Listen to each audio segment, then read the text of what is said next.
नमस्कार, मैं आकाश गुप्ता स्वागत करता हूं आपका फिटनेस क्रेवर्स एकेडमी के एक और ज्ञानवर्धक पॉडकास्ट।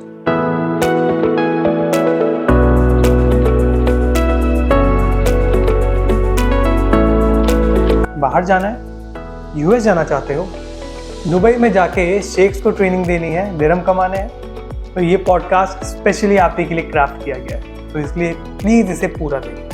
आपको इस पॉडकास्ट में आज ये पता चलेगा कि वो कौन कौन से एक्रेडिटेशंस हैं जो लिटरली आपका टाइम, एनर्जी और मनी वर्थ करते हैं और आपको हेल्प कर सकते हैं अब्रॉड जाने में, और ऐसे कौन से एक्रेडिटेशंस हैं जो आपको बिल्कुल भी हेल्प नहीं कर पाएंगे, जो सिर्फ नेम सेक के लिए। और इस पॉडकास्ट में आपको ये ज्ञान की बातें प्रदान करने में मेरा पूर्णतः साथ देंगे डॉक्टर प्रियंका जैन, जो बाय प्रोफेशन एक सीनियर फिटनेस लेक्चरर भी हैं, एक मस्कुलोस्केलेटल फिजियोथेरेपिस्ट हैं एंड वो फिटनेस क्रेवर्स एकेडमी के डायरेक्टर भी हैं। तो चलिए जुड़ते हैं उनके साथ। नमस्कार डॉक्टर साहिबा। नमस्कार। तो चलिए आज का सफ़र स्टार्ट करते हैं। बिल्कुल। तो इस सफ़र में जो सबसे पहला क्वेश्चन है वो मेरा नहीं है, स्टूडेंट्स का ही है। वो अक्सर जब भी हमसे मिलते हैं वो एक चीज़ बोलते हैं कि हमें एक ऐसा सर्टिफिकेशन बताओ जो इंटरनेशनली वैलिड हो, जिसके बेसिस पे, जिसकी हेल्प से वो बाहर जाके, अब्रॉड जाके काम कर सके। और फिर वो ये बोलते हैं कि आप as an academy like Fitness Cravers Academy जो सर्टिफिकेशन देते हो सर्टिफाइड पर्सनल ट्रेनिंग का, ठीक है, क्या वो इंटरनेशनली वैलिड है? फर्स्ट ऑफ ऑल जो फिटनेस क्रेवर्स एकेडमी है वो ऑथराइज्ड एजुकेशन पार्टनर है NASM की, यानी जो National Academy of Sports Medicine है। It's a US based organization, educational organization जो फिटनेस कोर्सेज प्रोवाइड करती है, जैसे कि अभी आपने कहा personal training as a nutrition coach और करेक्टिव एक्सरसाइज स्पेशलिस्ट कोर्सेज। और being authorized education partner, this is true that we are providing these certification courses to the students. अब जो वैलिडिटी की बात है मैं उस पर आती हूँ। और जो NASM अगर आप देखेंगे, ये एक ऐसी ऑर्गेनाइजेशन है जो मोर देन 150 कंट्रीज़ में वैलिड है, यानी इसके जो सर्टिफिकेट्स हैं वो एक्सेप्ट किए जाते हैं 150 कंट्री से भी ज़्यादा। और जाहिर सी बात है ये तभी होता है जब एक ऑर्गेनाइजेशन रिस्पेक्टेड हो, उसने बहुत सालों से काम किया हो और उसने वो गुडविल जो है मार्केट में बनाई हो। इनफैक्ट जितने भी एम्प्लॉयर्स यानी जो जॉब देते हैं, जब वो देखते हैं कि अच्छा ये जो स्टूडेंट है वो NASM सर्टिफिकेशन उसके पास है, तो उसको इसका बेनिफिट ज़रूर मिलता है। इंटरनेशनल सर्टिफिकेट्स वैलिड तभी होते हैं जब उन्होंने अपने कोर्सेज इस तरीके से डिज़ाइन किए होते हैं कि वो इंटरनेशनल गाइडलाइंस को मीट कर सकें, उनके स्टैंडर्ड्स को मीट कर सकें। तो किसी भी बच्चे के पास अगर NASM का सर्टिफिकेशन होता है तो इसका मतलब उसने चाहे इंडिया में स्टडी किया है, UAE में स्टडी किया है, चाहे कहीं पर भी उसने स्टडी किया है, उसने एज पर इंटरनेशनल गाइडलाइंस और स्टैंडर्ड्स ही स्टडी किया है। सो अगर आप वैलिडिटी की बात करेंगे, yes, NASM certifications they are valid around the globe. और इनफैक्ट अगर मैं नंबर्स की बात करूं तो आप लोगों को भी अपनी रिसर्च करनी चाहिए, और अगर आप रिसर्च करेंगे तो आपको ये पता चलेगा कि NASM as compare to other educational organisations, इसके पास ज़्यादा नंबर है कंट्रीज़ का। यानी जो मैंने अभी आपको मोर देन 150 कंट्रीज़ कहा है, वो जब आप रिसर्च करेंगे आपको पता चलेगा कि बाकी जो एजुकेशनल ऑर्गेनाइजेशंस हैं उनके नंबर्स कम है एज़ कम्पेयर टू NASM। तो do research about it. I think they should. And इस पर मैं एक चीज़ पूछना चाहूँगा कि क्या मैं इसको ऐसे समझूँ कि अगर कोई स्टूडेंट NASM से कुछ कोर्स करता है लाइक सर्टिफाइड पर्सनल ट्रेनिंग का, या फिर सर्टिफाइड स्पोर्ट्स न्यूट्रिशन का, तो वो इन सर्टिफिकेशंस के बेसिस पे अब्रॉड जाके काम कर सकता है? पहले तो हमें यही समझना होगा कि कोई बाहर जाकर काम कर सकता है या फिर वो नहीं कर सकता है। तो अगर मैं आपको इसको समझाने की कोशिश करूं तो एक एग्जांपल मैं देना चाहूँगी जहाँ पे हम दो स्टूडेंट्स की बात करेंगे। लाइक फर्स्ट स्टूडेंट हो सकता है वो 12th पास हो, उसकी एज 18 से अबव हो और वो क्राइटेरिया फुलफिल कर देता है NASM के कोई भी सर्टिफिकेशन कोर्स करने का। अब उसने ज्वाइन कर लिया और अपनी स्टडीज़ पूरी करने के बाद उसको NASM का जो सर्टिफिकेट है वो मिल भी जाता है। बट अगर वो स्टूडेंट ये सोचता है कि सिर्फ एक वोकेशनल सर्टिफिकेट करने से एनएसएम का कोई भी वो सर्टिफिकेशन कर लिया है तो अब वो बाहर जाने के क्राइटेरिया को फुलफिल कर देता है, वो एलिजिबल हो जाता है, तो ये कहना सही नहीं होगा। लेकिन अगर मैं आपको दूसरे एक स्टूडेंट का एग्जांपल देती हूँ, जैसे कि हम मान लेते हैं कि वो स्टूडेंट फिजियोथेरेपिस्ट है, like I am a physio, तो उसी से रिलेटेड मैं एग्जांपल दूंगी, मैं आपको और अच्छे से समझा सकती हूँ। किसी स्टूडेंट ने लाइक बैचलर्स इन फिजियोथेरेपी किया है और उसने अपना मास्टर्स भी फिजियोथेरेपी में कर रखा है, तो उसके पास डिग्री प्रोग्राम्स हैं, दैट मीन्स डिग्री सर्टिफिकेशंस हैं, इसको इस तरीके से आप समझिए। और प्लस वो कोई एनएएसएम का पर्सनल ट्रेनिंग सर्टिफिकेशन कोर्स भी कर लेता है। तो यहाँ पर ऐसे स्टूडेंट के जो चांसेस है हायरिंग के बाहर की कंट्रीज़ में वो ज़्यादा हो जाते हैं। क्यों? क्योंकि उसका जो बैकग्राउंड रहा वो साइंस से भी रहा। फिजियोथेरेपी में भी आपको ह्यूमन बॉडी और ह्यूमन मूवमेंट साइंस के बारे में पढ़ना पड़ता है, और वहीं पे आपने एक पर्सनल ट्रेनिंग का सर्टिफिकेशन कर लिया, फिटनेस इंडस्ट्री में एंटर करना चाह रहे हैं बीइंग अ फिजियो, तो उस केस में क्या होता है, फिटनेस इंडस्ट्री में भी आपको ये चीज़ें पढ़नी पड़ती हैं, यानी like about human body and human movement science. तो वहाँ पे उसके चांसेस ज़्यादा हो गए। लेकिन अब यहाँ पर भी इसका मतलब ये नहीं है कि बस ये हो गया तो अब आप बाहर जाने के लिए एलिजिबल हो जाएंगे, क्योंकि अगर हम इमिग्रेशन प्रोसेस की बात करें, जैसा कि सब जानते भी होंगे, हम वीज़ा अप्लाई करते हैं तो उसके और भी क्राइटेरियाज होते हैं। जैसे कि मैं अगर आपको एग्जांपल दूँ, हो सकता है वो आपके 6 मंथ्स की बैंक स्टेटमेंट्स मांगे, वो आपके 2-3 साल की ITR मांगे, in fact your medical insurance, travel insurance, अगर आप कहीं काम करते हैं तो work experience certificates, family background, बहुत सारी चीज़ें देखी जाती हैं। इसलिए डॉक्यूमेंटेशन में काफ़ी टाइम भी लगता है, वो प्रोसेस भी काफ़ी लंबा होता है। कई लोगों को 1 साल भी लग जाता है एक कंट्री से दूसरी कंट्री में माइग्रेट करने में, और इनफैक्ट कई लोग 4 to 6 मंथ्स में भी माइग्रेट कर जाते हैं। तो इसीलिए मैंने आपको कहा कि पहले ये बात आपको समझना होगा कि जॉब आपको मिलेगी कैसे, क्या सिर्फ एक सर्टिफिकेट करने से नहीं, उसके काफ़ी सारे क्राइटेरिया होते हैं जो हमें फुलफिल करने पड़ते हैं, तभी आपको जॉब मिलती है। बेसिकली लक भी एक बहुत इंपॉर्टेंट फैक्टर प्ले करता है। जी बिल्कुल, यस। यहाँ पे आपने जो बात करी वो थी एक एजुकेशन पर्सपेक्टिव से, बट मैं यहाँ पे एक हायरिंग पर्सपेक्टिव, एक हायरिंग प्रेफरेंस भी शो करना चाहूँगा। I guess this is very true कि आप जिस भी कंट्री में हायरिंग की बात करते हो, जॉब की बात करते हो, वहाँ पे सबसे पहले उनके लोकल्स को प्रेफरेंस दी जाती है। जी, ये चीज़ आप इंडिया में भी देख सकते हो।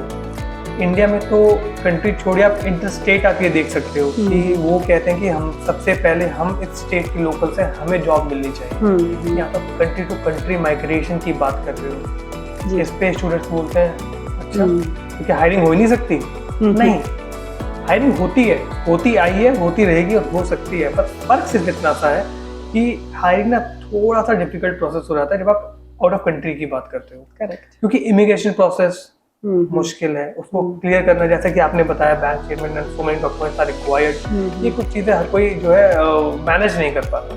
करेक्ट। मगर इस पे ना मैंने काफ़ी एक इंटरेस्टिंग डिबेट सुना है। वो कहते हैं कि अरे हम इंडियंस हैं, हम कहीं भी जाएंगे ना, हम कम सैलरी में काम करेंगे, हमें क्यों नहीं हायर करेंगे। तो इस पे आपकी क्या राय है?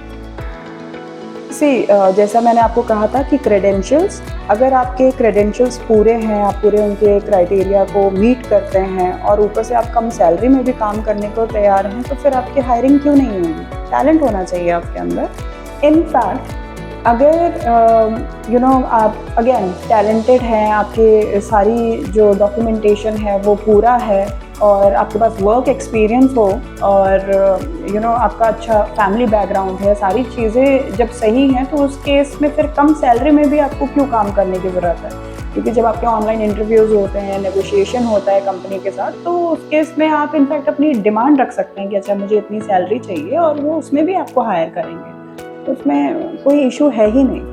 तो डॉक्टर साहबा, यहाँ तक तो समझ में आ गया कि एनएएसएम जो है वो 150 प्लस कंट्रीज में वैलिड है। ओके। बट यहाँ पर ना स्टूडेंट्स को अभी भी थोड़ा कंफ्यूजन रहता है उस सर्टिफिकेट पे प्रेजेंट कुछ लोगों को लेकर। ओके। जैसे कि एनएएसएम के सर्टिफिकेट्स 2 तरीके से आप अचीव कर सकते हो। एक, उस पे एनसीसीए का लोगो नहीं मिलेगा, दूसरा उस पे आपको एनसीसीए का लोगो मिलेगा। अब होता क्या है, उनको लगता है कि एनसीसीए तो बहुत बड़ा नाम है, तो जिस सर्टिफिकेशन पे NCCA का लोगो है वो उसको ज़्यादा क्रेडिबल मानते हैं, तो उन्हें लगता है कि ज़्यादा ऑथेंटिक है, वैलिडिटी ज़्यादा है। और जिस पे लोगो नहीं है बोलते हैं इसकी तो वैलिडिटी नहीं है, इसकी कोई क्रेडिबिलिटी नहीं है। तो मैं चाहूँगा आप इस चीज़ को प्लीज क्लियर करें कि क्या है इसके अंदर। जैसा कि हम ऑलरेडी इस बारे में बात कर चुके हैं कि जो national academy of Sports Medicine है NASM, वो ऑलरेडी ग्लोबली जाना जाता है, उसकी अपनी एक जगह है, उसका नाम ही काफ़ी है because it is an educational brand. Niche has been created I guess जी NASM के लिए। यस, बट वहीं पर अगर मैं NCCA की बात करूं तो NCCA which is national commission for certifying agencies, it is not an educational brand. वो जस्ट एक थर्ड पार्टी असेसमेंट बॉडी है, यानी कि उसका काम क्या रहता है, एग्जामिनेशन कंडक्ट करना। और एग्ज़ाम में वो ये देखता है कि कहीं कोई बच्चा चीटिंग तो नहीं कर रहा है या कोई सस्पिशियस एक्टिविटी तो नहीं हो रही है। आपके एग्ज़ाम में कैसे क्वेश्चंस आए हैं, उन क्वेश्चंस का क्या स्टैंडर्ड है, यानी कि जो एग्ज़ाम का कंटेंट होता है उससे NCCA का कोई कनेक्शन नहीं होता है, यानी उनको उससे कोई लेना देना नहीं है कि जो कंटेंट है वो अप्रोप्रिएट है या नहीं है। तो उस केस में फिर ये स्टूडेंट को डिसाइड करना है कि उसको NCCA एग्ज़ाम करना है या फिर उसको NASM के थ्रू यानी नॉन प्रॉक्टर्ड एग्जामिनेशन के लिए जाना है। अब आप एक चीज़ देखिए कि अगर कोई अकेडमी NCCA बेस्ड एग्ज़ाम करवाता है, यानी ऐसी अकेडमी जिसकी कोई वैल्यू नहीं है मार्केट में, जिसको कोई जानता नहीं है, तो क्या वो NCCA का प्रॉक्टर्ड एग्ज़ाम नहीं करवा सकता? बिल्कुल करवा सकता है, क्योंकि NCCA को तो जस्ट अपनी फ़ीस चाहिए और वो एग्जामिनेशन कंडक्ट कर देगा। तो अगर वो बच्चा उसमें पास हो गया, उसको वो सर्टिफिकेट मिल गया और वो जाकर कहीं पे अपना सर्टिफिकेट दिखाता है, तो क्या उसको NCCA के बेसिस पे हायर किया जाएगा, या फिर उसने जिस ब्रांड से अपना एजुकेशन किया है, यानी कि जिस स्कूल से, जिस कॉलेज से, जिस यूनिवर्सिटी से हम लोग पढ़ते हैं, या फिर उसकी वैल्यू होती है।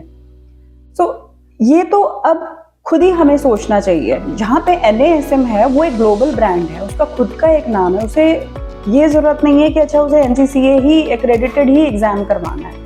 तो दिस इज स्टूडेंट्स टेक कि अगर वो करवाना चाहते हैं then they can go for it. But again मुझे एक और चीज़ इसमें बतानी है कि अब फॉर एग्ज़ाम्पल जब आप किसी एजुकेशनल अकेडमी से एग्ज़ाम करवाते हैं, तो वो पहली बात है उनकी फ़ीस में सिर्फ अपनी कोर्स की फ़ीस जो होती है वो इंक्लूडेड रहता है। बट अगर आप NCCA एक्रेडिटेड एग्ज़ाम चाहते हैं, उसका लोगो चाहते हैं, तो उस केस में आपको एक्स्ट्रा फ़ी जो है वो भी पे करनी पड़ेगी। दैट इज़ फर्स्ट टाइम के लिए $350 to $400। 30,000 रुपये? Yes, 30,000 rupees. और इन केस अगर स्टूडेंट फेल हो जाता है तो NCCA सिर्फ एक चांस देता है, ठीक है। तो उस केस में सेकेंड अटेम्प्ट के लिए अराउंड अबाउट आपका $190 to $200 फिर से आपको जो फीस है वो देना पड़ेगा, तभी NCCA एग्जाम कंडक्ट करेगा। 16,000 रुपये again. Oh my God. Yes, but अगर मैं NASM की बात करूं which is non proctored exam, उसमें आपको 3 अटेम्प्ट्स मिलते हैं, ओके, ठीक है, और वो भी कम्प्लीटली फ्री। वो कोई बच्चे को चार्ज नहीं कर रहा है, क्योंकि बच्चों के लिए ये काफ़ी मुश्किल हो जाता है, इतना हेफ्टी अमाउंट सब लोग नहीं पे कर सकते हैं। So it's completely students take. अगर वो चाहते हैं कि NCCA में जाना है एक ही अटेम्प्ट में और पैसे देकर, then yes they can go for it. तो डॉक्टर साहिबा, अभी तक जो दर्शक, जो स्टूडेंट्स जिनके लिए पॉडकास्ट बन रहा है, वो यहाँ तक पहुँचते पहुँचते समझ चुके होंगे कि NCCA क्या है। लेकिन अभी एक क्वेश्चन है जो पॉपअप हो रहा है, वो ये है कि क्या सिर्फ ACSM, NASM, ACE यही कुछ ऐसे सर्टिफिकेशंस हैं जो इंटरनेशनल वैलिडिटी रखते हैं, या फिर कुछ और ऑर्गेनाइजेशन या फिर और सर्टिफिकेशंस भी हैं?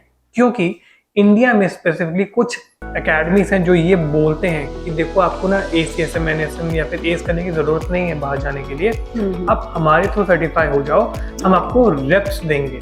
इंडिया में जैसे आप IREPS कहते हो, राइट, जैसे डिफरेंट रेप्स हैं, जैसे UAE रेप्स है, USA रेप्स है, हम आपको ऐसा इंडियन रेप्स देंगे जिससे आप बाहर जा सकते हो। तो मेरा क्वेश्चन सिर्फ इतना सा है कि आप उनको बताएं कि क्या वाकई में ये इंडिया रेप्स इतना वैलिडिटी रखता है या नहीं। रेप समझ लेते हैं पहले। जो रजिस्टर फॉर एक्सरसाइज प्रोफेशनल्स हैं, तो अगर मैं इंडिया रेप्स की बात करूं तो ये एक रेगुलेटरी बॉडी है जो फिटनेस इंडस्ट्री को रेगुलेट करती है और जो fitness industry certification courses provide कर रहे हैं QC भी देखती है कि क्या वहाँ पर स्टैंडर्ड मेंटेन हो रहा है, क्या क्वालिटी एश्योर हो रही है। और जैसे कि आपने कहा कि US रेप्स, UAE रेप्स, ऐसे कुछ ही कंट्रीज़ हैं जहाँ पे जो रेप्स है वो रेगुलेट करता है, और इसकी जो पेरेंट बॉडी है वो है IC reps, that is international confederation of register for exercise professionals. तो ये जो पेरेंट बॉडी है वो इन सब रेप्स पर नज़र रखती है, ठीक है, इनको रेगुलेट करती रहती है। अब मान लीजिए कि मैंने पर्सनल ट्रेनिंग कोर्स किया और जो मैंने सर्टिफिकेशन लिया है वो किसी अकेडमी से ले लिया, जो एक लाइक ग्लोबल ब्रांड नहीं है, ज़्यादा कंट्रीज़ में वैलिड नहीं है, लेकिन मैंने वहाँ से सर्टिफिकेशन किया और मुझे रेप्स इंडिया का लोगो उसमें मिल गया।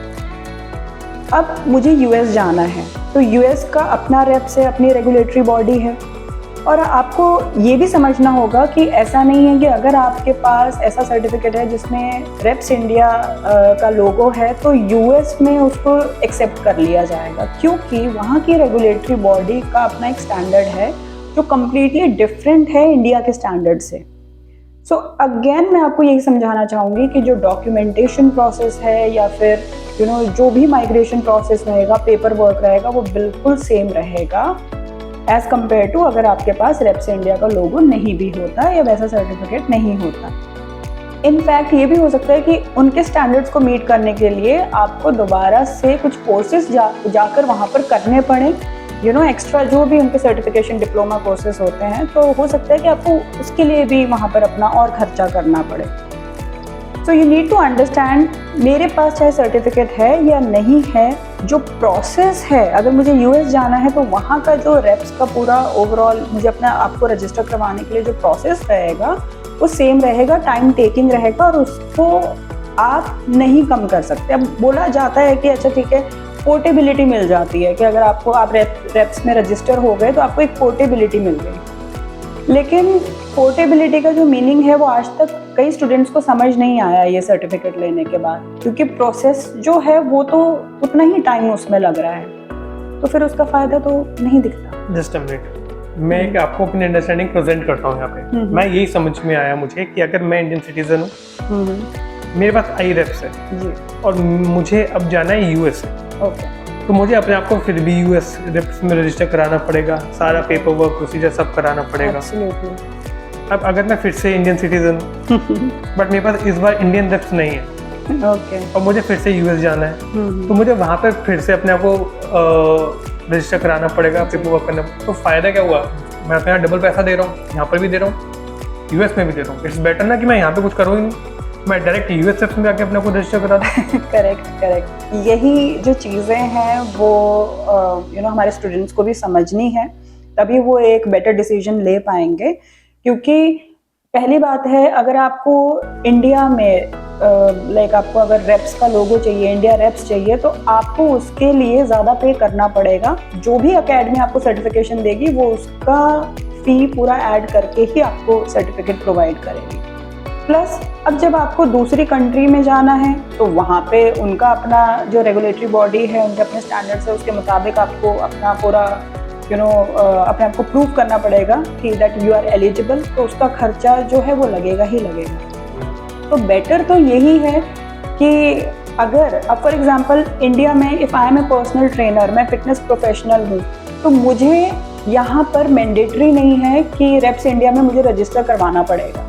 मैं ऐसे भी पर्सनल ट्रेनिंग कर सकती हूँ, मैं ऐसे भी बिजनेस कर सकती हूँ, it's not a compulsion, because I am a citizen of India, और वहाँ पर ये ज़रूरत नहीं होती है। अब रही बात एक कंट्री से दूसरी कंट्री मूव करने की, तो जब आपको दूसरी कंट्री में जाना है तब आप फॉर्मेलिटीज़ करिए और चले जाइए। इसीलिए जो जैसा कि आपने कहा कि कुछ अकेडमीज़ हैं जो कहती हैं कि अच्छा आप इंडिया रेप्स या रेप्स इंडिया आप कर लीजिए तो बाहर आपके लिए चीज़ें आसान हो जाएगी, आपको एकदम से ले जाएंगे। सो इंटरनेशनल सर्टिफिकेशन का मतलब आप समझिए, जैसे कि हमने कहा कि लाइक NASM जो हम प्रोवाइड करते हैं, that is a global brand, तभी उसको इतना एक्सेप्ट किया जाता है। अगर आप ये चाहते हैं कि आप अब अपनी कंट्री में नहीं रहना है, आपको दूसरी कंट्री में मूव करना है, देन गो फॉर NASM, क्योंकि वहाँ का एक्सेप्टेंस है। इनफैक्ट जिन कंट्रीज़ में रेप्स रेगुलेट करता है वहाँ पर भी NASM लीड कर रहा है। तो we need to understand this. अगर this is perfectly correct and fine, क्योंकि आपने बहुत सही बात बोली थी कि it's all about the organization's credibility. जी एंड NSM वो होल्ड करता है। करेक्ट। सबसे पहले तो मैं बहुत बहुत धन्यवाद करना चाहूँगा डॉक्टर साहिबा आपको कि आपने इतना समय निकाला इस पे टॉपिक पे बात करी। और क्योंकि हमने जो सफ़र स्टार्ट किया था ख़त्म तो नहीं करना चाहते, मगर क्या करें, समय भी एक सीमा देता है हमें, जिसके चलते हमें इस सफ़र को समाप्त करना पड़ेगा। मगर इस उम्मीद के साथ कि आगे हम और अपने दर्शकों के लिए ऐसी एपिसोड और पॉडकास्ट लाते रहेंगे। जी धन्यवाद। ये तो सिर्फ एक ग्लिम्स था NCCA और रेप्स के बारे में। आप हमारे साथ ऐसे ही जुड़े रहें, क्योंकि हम आगे जाके नियर फ्यूचर में बात करेंगे और डिटेल में ही ऐसे ही एक्रेडिटेशंस के बारे में। हमारी हमेशा से यही कोशिश रहती है कि हम आपके लिए ऐसे इन्फॉर्मेटिव और नॉलेजेबल कंटेंट बनाते रहें, just to keep you update with the time. क्योंकि देखिए, बाहर तो जाना है, जिसके लिए पूरी इन्फॉर्मेशन जुटाना है, इसके लिए हमको आपके लिए ऐसा पॉडकास्ट बनाना है और आपको हमारे इन पॉडकास्ट वीडियोस को लाइक करना है, शेयर करना है और हमारे channel which is Fitness Cravers Academy को सब्सक्राइब करना भी है और कराना भी है। तो तब तक के लिए अच्छा खाएं, व्यायाम करें और खुश रहें।